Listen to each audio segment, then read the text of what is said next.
를 할 수 있겠네요. 코스피 수급 동향 확인해 보겠는데 앞서서 고윤기 연구원께서 웰컴 투 코리아라고 말씀하셨을 정도로 외국인들의 매수세가 강했습니다. 3천억 넘게 들어왔는데 수급 좀 자세하게 점검해 보도록 하죠.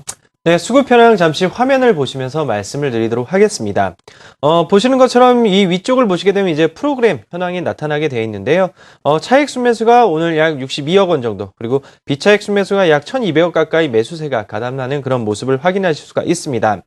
선물 쪽에서는 개인이 선물을 매도를 하고 외국인이 또다시 현선물 동시 매수가 지금 들어오면서 시장을 오늘은 외국인이 장을 이끌었다, 이렇게 보시면 좋을 것 같습니다. 네. 구체적인 현물 시장의 수급 현황을 한번 보게 되면 외국인이 오늘 3,500억 가까이 매수가 들어왔습니다. 현재 집계 외국인이 오늘 장 초반부터 지속적인 매수세가 가담되는 그런 모습을 보였는데요. 기관 같은 경우에는 2,000포인트가 올라오니까 조금은 차익 실현 매물이 나온다는 점에서 오늘 투신권을 중심으로 해서 조금은 소폭 매도세로 일관하는 모습을 보였습니다. 그렇지만 이제 기금 같은 경우에는 꾸준히 지금 매수에 가담을 하고 있기 때문에 어느 정도 시장에 대해서는 긍정적인 신호로 받아들일 수가 있을 것 같습니다. 외국인 같은 경우에는 그동안 일부 매도가 나오긴 했었지만 무려 3,500억 가까이 매수세가 들어온 건 정말 오랜만에 매수가 들어온 거거든요. 비록 5월 16일 날 3,000억 가까이 매수가 들어왔지만 이 규모의 어떤 3,500억 넘게 되는 그런 순규모는 오랜만에 들어온 아주 큰 규모이기 때문에 일단 시장 전체적으로는 한번 조금 더 상승의 가능성도 점쳐볼 수 있지 않나, 이렇게 판단해 볼 수 있을 것 같습니다. 그렇다면 이제 어떤 업종을 중심으로 외국인과 기관이 매수를 했는지 한번 살펴보겠는데요. 일단 기관과 외국인이 같이 매수한 건 전기전자 업종입니다. 이따 더 종목별로 말씀드리겠지만은 외국인과 기관 모두 가장 많이 매수한 종목이 바로 삼성전자인데요.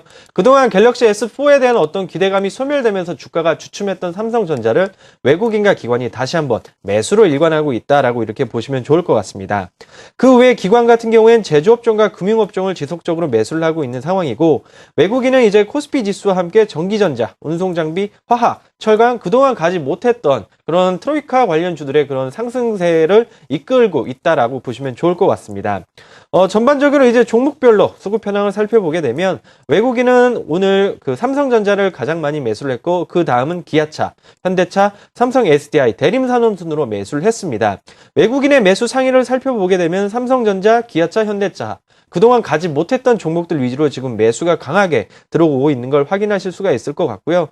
특히나 눈에 띄는 부분은 이제 대림산업, 삼성물산 등과 같이 1분기 실적이 그다지 좋지 않았던 그런 건설업종을 중심으로 해서 외국인들의 매수가 들어온다는 점에서 한번 건설업종은 지속적으로 지켜볼 필요가 있을 것 같습니다. 네, 수급 동향 점검해봤습니다. 코스피 시장에 외국인의 힘을 느낄 수 있었던 그런 하루였고요. 코스닥으로 가보도록 하죠. 이무학 대표님, 오늘은 어떤 수급이 시장을 좀 이끌었습니까? 예, 일단은 연기금에서 매수로 전환됐던 게 일단 시장에 이번 주 다시 한번 지수가 상승을 랠리를 펼칠 수 있었던 가장 중요한 요인이 아닌가 생각이 듭니다. 네. 제가 이제 외국인과 기관 투자자 중에서도 일단 좀 트렌드적인 매수를 하고 있는 연기금 두 개가 이제 양발로 뛰어가면서 시장이 올라가고, 지지난주까지 15거래를 연속 연기금이 매도를 좀 하면서 양발로 뛰던 것이 이제 외국인 혼자 뛰려니까 장이 좀 많이 안 좋았었죠. 15거래일 중에 양봉이 5개밖에 안 났었고요. 근데 그러한 부분들이 지난주 목요일을 기점으로 해서 연기금이 매수로 전환을 해줬고요. 벌써 다시 15거래일 연속 매도 이후에 5거래일 연속 매수로 전환해주는 이러한 모습까지 보여주고 있습니다. 그래서 오늘은 전체적인 연기금 수급이 좀 들어왔기 때문에 역시 시장 상승, 오늘은 약간 좀 코스피 대비 상대적으로 밀렸습니다만 기조적인 상승에 대해서는 여전히 변함이 없다라고 좀 보여지고요.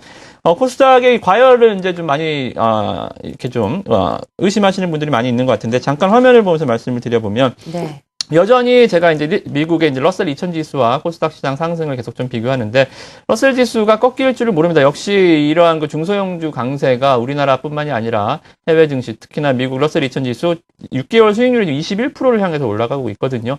갭이 축소되면 벌어지는 현상까지 벌어지면서 코스닥 시장 상대적으로 상당히 좀 강하게 쫓아 올라가지고 있고요. 올해 들어서 외국인 매수가 코스닥 시장에서 벌써 1조 원을 넘어갔습니다. 굉장히 좀 수급이 탄탄하게 이전과는 다르게 과열 분위기보다는 수급에 돈의 힘으로 지금 올리는 장이기 때문에 수급도 탄탄하다. 그래서 안정적인 상승이 오히려 좀 가능하지 않을까 좀 생각이 들고요. 기관 투자자들도 이 중소형주들, 특히나 이제 중소형 펀드 수를 보면 2011년에 82개였던 이 중소형 펀드가 2012년에 91개, 1년 동안 9개밖에 늘지 않았는데요. 2012년부터 2013년 바로 올해도 이제 5개월밖에 안 지났는데 펀드 수가 91개에서 지금 113개로 벌써 22개나 상반기에 늘어나는 이러한 좀 강한 모습, 좋은 모습을 보여주고 있고 설정액 자체도 2012년 비해서 40% 이상 중소형 펀드 설정액이 증가한 상태, 즉 수급 기조, 기관 투자자들 역시도 수급이 굉장히 좀 탄탄한 안정적인 기조가 있다라고 좀 보여집니다. 그래서 과열에 대한 이러한 좀 논란보다는 일단은 종목들 찾기에 좀 더 집중을 하시면 좋을 것 같고요. 잠깐 화면 보면 다시 오늘 기관 투자자들의 외국인 투자자들의 매매 동향을 잠깐 보도록 하겠습니다. 네. 오늘 외국인 투자자들 매수 상위 종목들입니다. 역시 셀트리온을 많이 샀네요. 셀트리온, 파트론, 성광밴드, 파라다이스, 성화이텍 순으로 매수가 들어와 줬고요. 특정 업종이나 이쪽으로 좀 편식하지 않고 셀트리온, 헬스케어 쪽이나 파트넌 IT, 성광매드, 피팅주, 파라다이스, 카지노, 성화이텍 자동차 부품까지 골고루 이렇게 좀 매수해주는 모습 좋았고요. 오늘 기관 투자자들 매수도 역시 루멘스, CJENM, 태광까지 매수가 좀 강하게 들어오는 모습 긍정적입니다. 네, 수급 주체별로 어떤 업종과 종목에 관심을 가졌는지까지 자세하게 살펴